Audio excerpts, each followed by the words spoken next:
What level are you playing? Theory of Everything 2.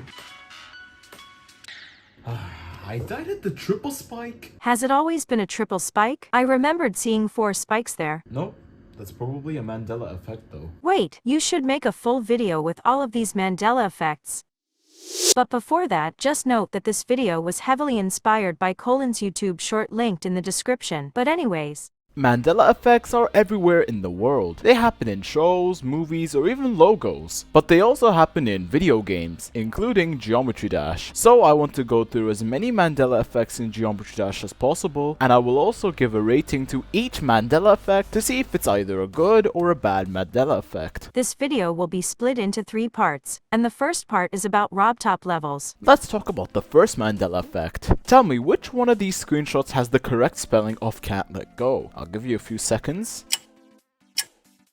Picked an answer? Well, it's not the one with an apostrophe. Yeah, so believe it or not, many people believe that Can't Let Go actually had an apostrophe, when it never did. It's quite an interesting Mandela effect, but I've not really thought of it much, so I'll give it a 5 out of 10. It's decent. Moving on, we're going to look at blast processing. It's a really recognizable level, right? Well, here are 2 videos. Both have the same part of blast processing, but with one minor difference. One has a normal ship, and one has a mini ship. So can you guess which one's correct? Well, it's not the mini ship. Blast processing actually doesn't even have the mini portal in the entire level. This is one of the more weirder Mandela effects. Personally, I've never believed it, so for me it's like a 3 out of 10, but some other people could have definitely believed this. Following that, we're moving on to Deadlocked, where during the robot part, in the transition to the second ship, it says, "I like this part," with a smiley face. Oh, and there's one thing that was changed. It's actually the smiley face, because it is not rotated. In fact, it's actually like this. This is for me a Mandela effect I actually believed for the longest time, and so because of that, I'm giving this a 9 out of 10. Now we're moving on to the first Geometry Dash main level, Stereo Madness. Now, you might know that the third coin in Stereo Madness used to be much harder, before it was nerfed. Well, it was also thought at one point, Stereo Madness had unnerfed spikes, because if you don't know, currently the spikes in Stereo Madness are slightly squished in. However, Stereo Madness never had the unnerfed triple spikes. This is a pretty decent Mandela effect that I could see happen to people, so it's 6 out of 10. Alright, now let's move on to electrodynamics, because near the end of the level, we have these 4 spike jumps. Now, which one is correct out of the 2 videos?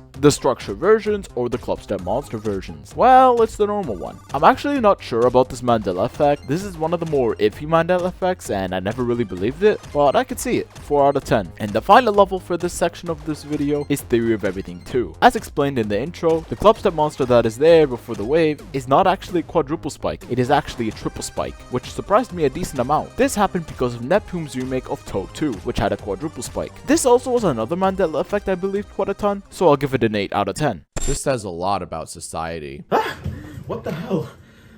Who are you? That's rough, buddy. I can smell this video. Why is Jaxphones' react bot in this video? Bro's giving me the ick. Seriously, girl. What the hell is wrong with you, you stupid looking sniper wolf? Is this 8 minutes yet? Fat ass looking bot. I can't focus. Can you put on some Subway Surfers? Wait, no. Alright, so the second part will be about online levels, aka levels created by, well, anyone other than RobTop, of course. So we're gonna start off with the most liked Geometry Dash level, Retray. In the UFO section, many people remember these as Space Invaders, but they never were. To be honest, they look so similar to Space Invaders you'd probably confuse them alike, and this is probably one of the best Mandela effects, worthy of a 10 out of 10 because it's so cheeky and almost slyish. And now we're moving on from one of the easiest levels to one of the hardest, and I'm talking about Bloodlust. Of course, it's basically the extension of Bloodbath, and when you reach that part, aka the extension, you will see a message saying it is not over, or do you?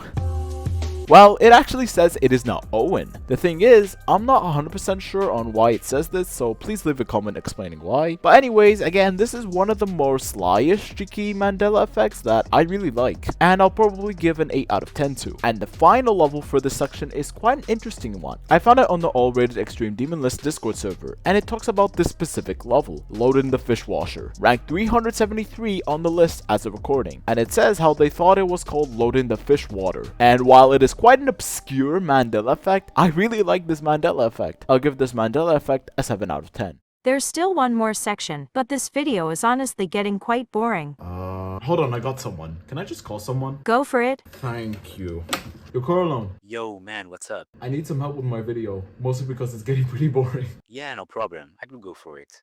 And for the third and final section of the video, we have 3 Mandela effects that are basically not levels, like any other thing. For example, you probably know about the demon difficulty phases, and it seems normal at first, but then you'll see an arrow. Yep, that's the Mandela effect. I'll be honest, it's pretty basic and straightforward, but once you see it, it's pretty weird to see those demon faces again without giggling. Maybe it's only me, I have a pretty broken humor. And overall, it's pretty easy to spot and cool, so I will give it a solid 7 out of 10. The next Mandela effect we have is about something that no one in the Jungle Rush community likes, map packs. The infamous raptor creation that made more than one player jump off a cliff. But did you ever take time to look at the logo of the map packs tab? You can see that the difficulty phases do not match the file colors at all. A lot of people confuse the orders and colors of the file, and that's the reason why this is a Mandela effect. Honestly, it's a really confusing one when you don't pay attention, and that makes it a good Mandela effect. I'll give it a really solid 9 out of 10. And the final Mandela effect is pretty interesting. In the main menu of Geometry Dash, when you click the chest icon, we have the wooden chest and the golden chest. And it was believed that the wooden chest took only 1 hour to open. But in fact, it actually takes 4 hours for the wooden chest to open. This Mandela effect is very subtle and hard to notice. This Clan Mandela effect is getting a 6.5 out of 10. And that's it. Shoutouts to Coralone for doing the last section of this video. And feel free to click on the videos on screen. YouTube thinks you'll enjoy it.